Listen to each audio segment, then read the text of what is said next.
Hello folks, you've probably noticed, if you're an experienced player, that the collaborative journey has appeared here in Idle Heroes, or maybe you're a brand new player and you don't know what this is. It's simple. All you need to do, if you're a newer player, find an experienced player like myself who has unlocked the collaborative journey, and they will give you an invitation code which you can enter in and you can bond as a collaborative partner with that person. Great! You just need to make sure that you do that before you become over level 50, so it's when you're a lower level player. Now, if you're wondering how to unlock the collaborative journey for yourself as an experienced player, you just need to make sure that you've beaten the Bond radio quests, where you help someone with their comeback radio. Once all 3 of those quests are completed, you will unlock the collaborative partner. And this is pretty neat. It's got different ways that you can gain rewards. First of all, if the new player, called the Striver, makes progress in campaign, they will get glorious relics for both you and themselves, which is pretty nice. So you both get a nice stack of glorious relics, which you can use to make deific artifacts here in the Mysterious Deification Workshop, as this requires 100 relics. Or you can also, another good place to spend them is here in this shop, where you can get access to things like Demon Bell and Antler's Cane, 2 artifacts that are traditionally difficult to pick up because they're not available in the Glorious Treasury. So if you look here, our Glorious Treasury event has a Treasury too, where there is no Antler's Cane or Demon Bell up for grabs. Now, some additional things they've added into here is some chests that you can choose to buy. I don't necessarily think these are phenomenal value, but you may be drawn to the Connection Package 4. This offers train tickets, Cause of Transcendence, Heroic Summon Scrolls, and Prophet Orbs. That's $30.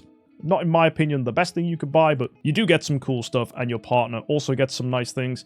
There's Connection Package 5. This is actually quite nice. It gives Prism Story Gems, 10 Radiant Soul Crystals, which also can be used for Awakens, which gets you more Contract Story Gems in return if you destroy those heroes. And also, your partner gets bound stuff, which is quite nice. They get 3 Soulbound Crystals and 400 Soulbound Story Gems. That is $50, which is quite expensive, but you never know. You might like it. And Connection Package 6 is quite interesting. It looks like a normal Mysterious Artifact Selection chest. However, what you have is the Exotic Pistol, the Exotic Shield, and the Exotic Grimoire as potential rewards as well. And these can be used to make deific artifacts. So Exotic Pistol is useful for deifying melodic strings. It's also very useful for deifying the Antler's Cane. Or you can go for the Grimoire, which is useful for deifying probably mainly Dragon Ruyi. That's the Ruyi Scepter here. If you upgrade this, it becomes Dragon Ruyi, and that can be a pretty useful artifact for anyone using a crowd control hero, such as a Wukong or a Betty. Now, if you guys are looking to make additional progress as well, you'll see the collaborative journey also has the collaborative quests. Here you have many different challenges, whether it's fighting the Crystal Crown League, Trial of Champions, or Interdimensional Arena, doing your daily quests, fighting the guild bosses, acquiring 5-star heroes, adventuring in the Celestial Island, winning challenges in the Tower of Oblivion, or even just engaging with the Fantasy Arcade and getting fantasy stars. You'll see there's plenty of different opportunities for this to scale higher and higher and higher and higher until you've done every single quest. Now, if you complete a quest, you're going to get yourself 10 booster coins. If your collaborative partner does the quest, you will get 5 booster coins on top of that, assuming both of you have completed that quest. Once you've completed every single quest, you and your partner will then receive here at the bottom a B- Soulbound Stone. A nice little reward for all of your effort. However, getting all of these booster coins is useful, because if you jump across to the marketplace, you will see they have added the collaborative store. Now, if you're a brand new player, you will be getting these lightning arrows, which can be used to get you additional progress. You'll see you can buy cool things like 6-star class suits, which can be used on your heroes, or eminent hero chests, which can get you copies of heroes that you might need to make progress. Heck, even Wukong's in here. That's pretty cool. You'll also see we have orange exclusive artifact chests that could be useful for destroying and getting stuff for the Ormus Workshop. And then there's also just stuff like 6 stars and just 5-star puppets, which can help you build food and make progress faster.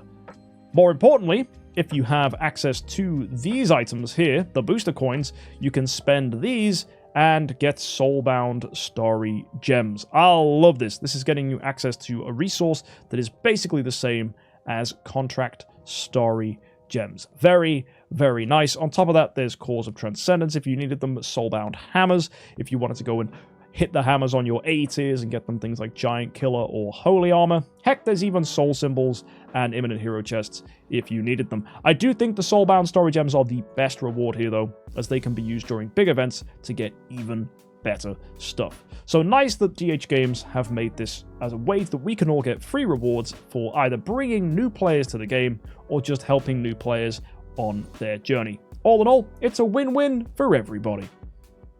They've also added more levels to campaign. I can't really show you here because I am currently tied up in ye olde Void campaign, but if I switch to a different account, hopefully I'll show you what I mean. Now, you'll notice that there are new levels in campaign.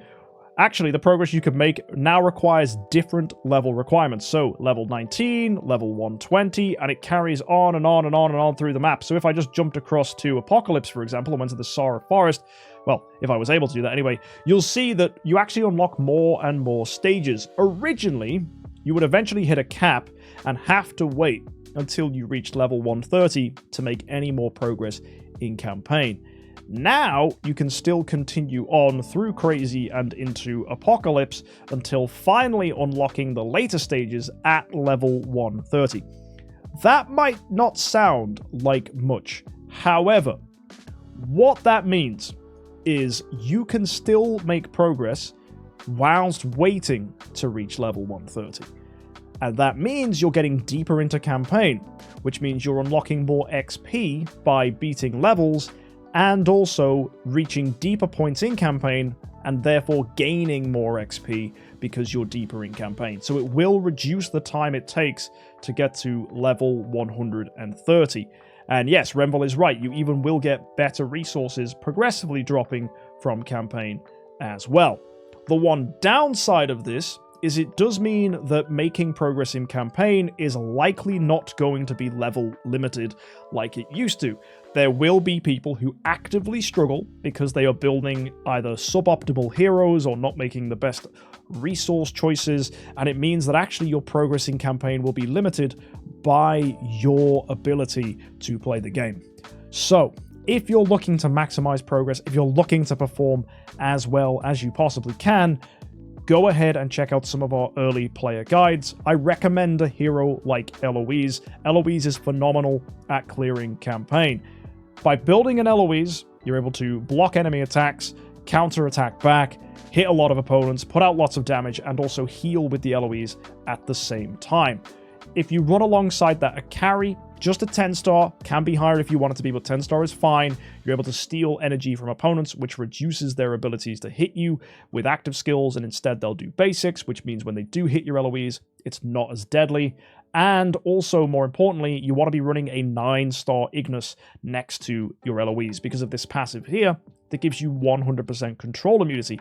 When the Ignis dies, Eloise is now protected against crowd control, and that means the Eloise will be free to still block and counter, which is something traditionally Eloise cannot do if she is crowd controlled. So giving her that full control immunity means that she can function, deal damage, and heal, which is really good. However, there are waves that Eloise simply cannot beat, and that's where having a hero like Tix is really important. He can steal people's attack, he can crowd control, but when you need him to, he can do a lot of damage. So this is why we recommend for newer players, you want to get your hands on melodic strings. Either you can choose to build a splendid melodic strings, or you can get 2 copies, and you can get yourself 2 copies of the exotic pistol, and then make yourself not a splendid, but just simply a glittery, lingering melody of the universe. It's a really nice artifact with attack, holy damage, energy, and if you go for the lingering version, you get speed. But the main reason we want it is for a massive all damage dealt bonus. You get 50% additional all damage dealt. That's true for a glittery version of the lingering melody, or the splendid version of melodic strings. Put that on Tix, and he will do a lot of damage to the enemy team. And then what you do is you put yourself your 9-star Ignis next to Tix, so that when she dies, she gives him 100 energy, which means in the next round, he can do an active skill a second time. So that's for opponents where Eloise simply cannot cut it as a defensive hero, and using her isn't going to be enough. One common opponent in that scenario will be if you're facing people like, let's say, Garuda, as Garuda can put too much pressure onto an Eloise, so Tix can stop that. Or you might be fighting someone like a Flora, and Flora is able to heal and even potentially out-heal and Eloise. So that's where you'd want Tix to help as well. So if you find yourself in campaign struggling with your Eloise, you will want to consider building Tix and using him. And one other bonus to Tix is he is a tenant for Eloise. So once you get that Eloise to Void 4, you can make Eloise a homeowner and have Tix as a tenant. This is a very common strategy. A lot of people use it to make progress. And if you want to make it even stronger, you could even add in a Waldeck. You only need to build him to 9-star. And he gives Blood Frenzy, which means when your Eloise gets hit, she's going to heal and gain attack as well. The reason I'm saying all this is if you don't use teams like this, you will find yourself struggling in campaign. And even though campaign is now easier to make progress in because the level limit has been, I'd say, better treated, right? Where as you progressively level up to 130, you will unlock more and more stages. If you're unable to beat those stages, though, you won't be able to capitalize on this update. So you need to make sure that your team is well made. We have bigger and better videos that go into more detail about Eloise teams. I will link one in the corner of the screen up over there somewhere if you want to go ahead and check those out.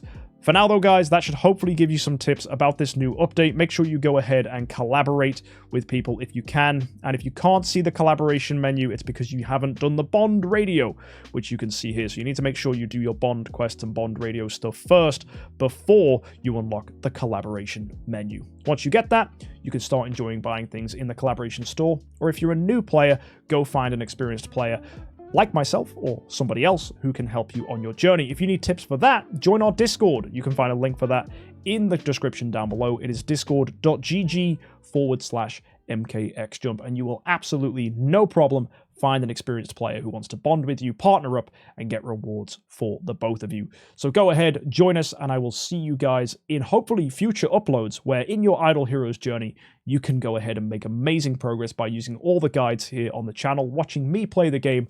And of course, if you need one-to-one help, join us on Tuesday for account reviews. All information about that stuff can be found in our Discord and by hitting that subscribe button. So I'll see you guys over here on YouTube or in Discord in the future. But until then, have an amazing week, guys. And as always, happy idling.